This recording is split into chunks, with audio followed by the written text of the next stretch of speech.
예. 어, 2023년 5월 10일입니다. 예, 음력으로는 3월 21일이고요. 오늘 이제 수요일입니다.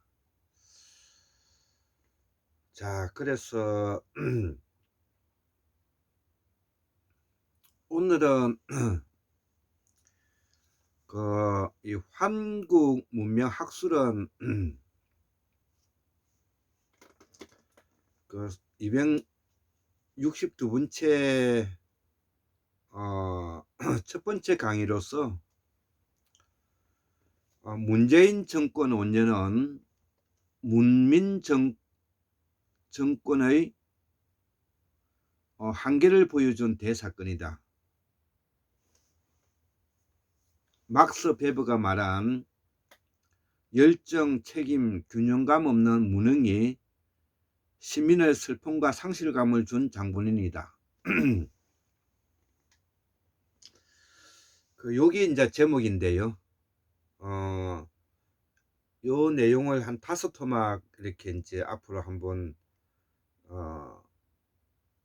설명해 보고자 합니다.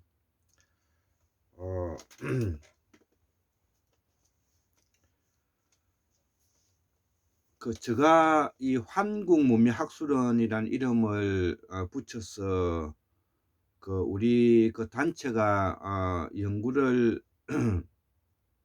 하게 된 뿌리는 공우 강상원 박사님께서 가지고 계시던 돈황문명학술원 에서 제가 이제 환국사를 복원하고 태고사를 재발견하고자 하는 그런 마음에서 돈황문명학술원에서 제가 이 환국문명학술원으로 이름을 바꾸어서 제가 이제 강의하고 있고요. 지금 현재 돈황문명학술원은 우리 대구의 수원객 박민우 선생님께서 중심이 되어서 그 자리를 지키고 있습니다. 그래서 저도 돈황문명학술원의 연구원으로서 제가 할 수 있는 데까지는 일조를 할까 합니다. 이 환국문명학술원은 우리 단체가 태고 사회의 역사부터 현재의 우리 정치에 이르기까지 아주 다양하게 정보를 생산해내는 그런 곳이다, 이렇게 이해하시면 될 것 같습니다. 자, 그래서 오늘은 먼저 문재인 정권은 왜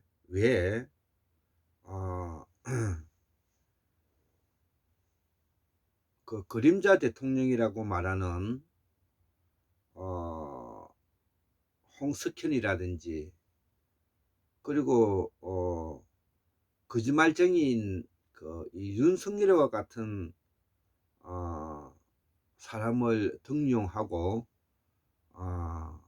그에게 힘을 실어줬을까?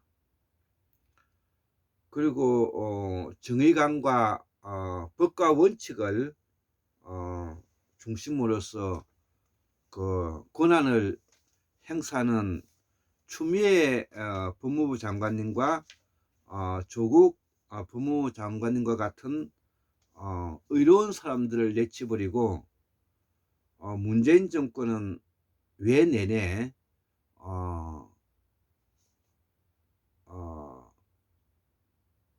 그 마지막까지 윤석열 정부는 문재인 정부라고 말하고 있는가? 그러면 여기서도 이 문재인 대통령이 가지고 있는 권력자로서 국민의 뜻을 받들어서 국가를 어떻게 운영해야 되는가에 대해서 그분의 도덕과 그 정치적인 가치관을 읽을 수가 있는 것이죠.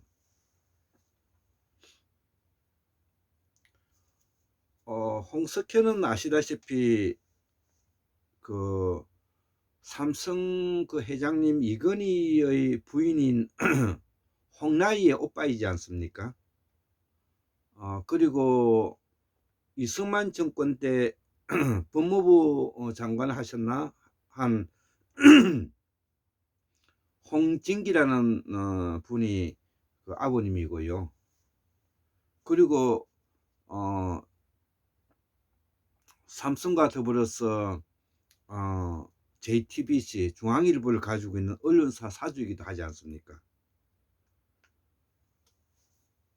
그리고 왜 문재인 대통령은 그동안에 400년 동안에 걸어왔던 우리 한국의 문제점인 적폐를 도려내지 못했는가?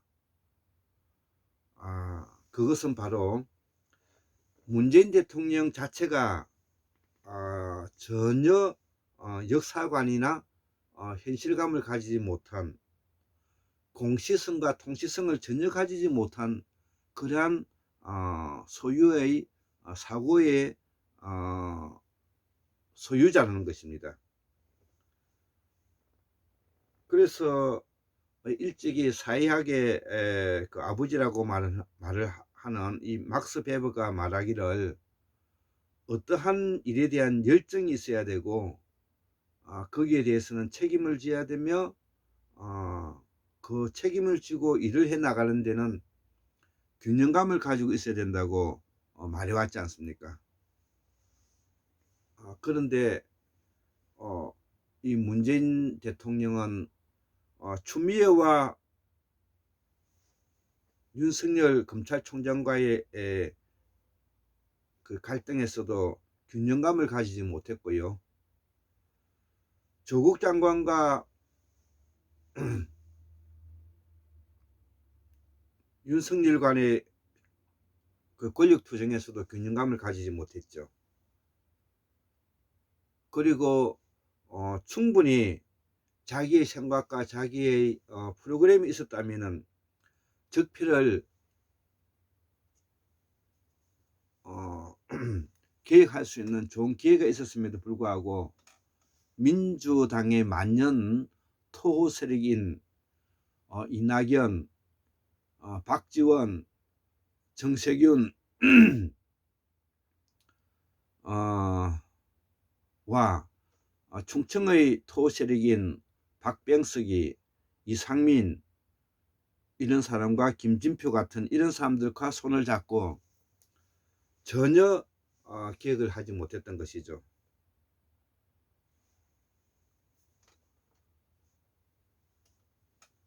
처음에 우리가 진보민주 계열의 사람들이 박근혜가 탄핵되면서 특히 그 여자 대통령이 탄핵되는 것을 우리가 보면서 또는 신라 그 이 선덕왕이나 진덕영왕 이후에 이 박근혜 대통령이 되고 난 이후에 최순실이와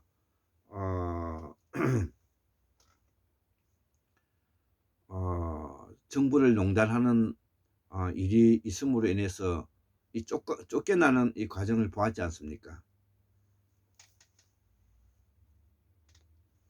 그리고 우리 국민들은 매우 들떴던 것이죠. 그런데 우리는 그 들떴던 기대와 계획에 대한 바람이 어 사실은 이 문재인 정권에서 함께 일한 사람들이 전혀 그런 것을 수행할 만한 능력이 없는 어 인 사람들로 어 그 결론을 내리는 거를 우리가 두 눈으로 똑똑히 보고 급기야는 이 윤석열이가 대통령이 되는 그런 어 그 상황에 이제 놓이게 돼 버린 것이죠. 아 그리고 아마 지금 인제 어 뜻있는 그 국민과 진보민주 계열의 어 나라 걱정 좀 하는 사람들은 지난 그 1년 동안에 아마 그 시대와 상실감에 이루 말할 수 없는 시간을 보내고 있다고 저는 생각합니다. 왜 그런가 하면 제가 그러니까요.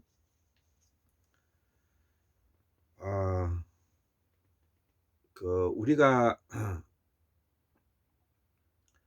나라가 을과 혼이 무너지고 어 국운이 쇠하면 나라가 망하게 되고요. 그 집안에 어 학문이 떨어지면 그 집안이 망하게 되고요. 더불어민주당의 모든 어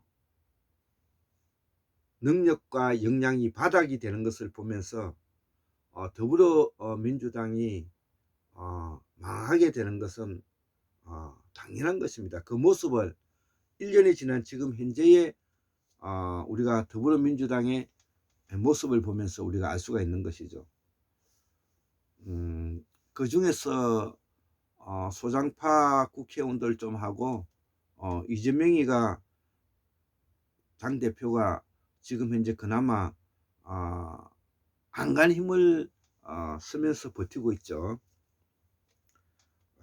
그래서 우리가 예나 지금이나 나라가 망하게 되면 그중에서 일반 그 국민들 중에서 영웅이 나타나서 나라를 구해왔지 않습니까?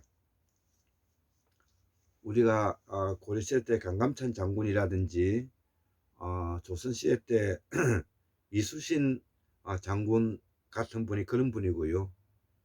그 외에 나머지 거의 대부분의 정치인들이라든지 학자들은 쓰레기들인 것이죠. 지금도 마찬가지인 것입니다. 박사라든지 교수라든지 판사라든지 검사라든지 이런 사람들을 더 이상 기대할 필요가 없는 것입니다. 쓰레기들인 것입니다.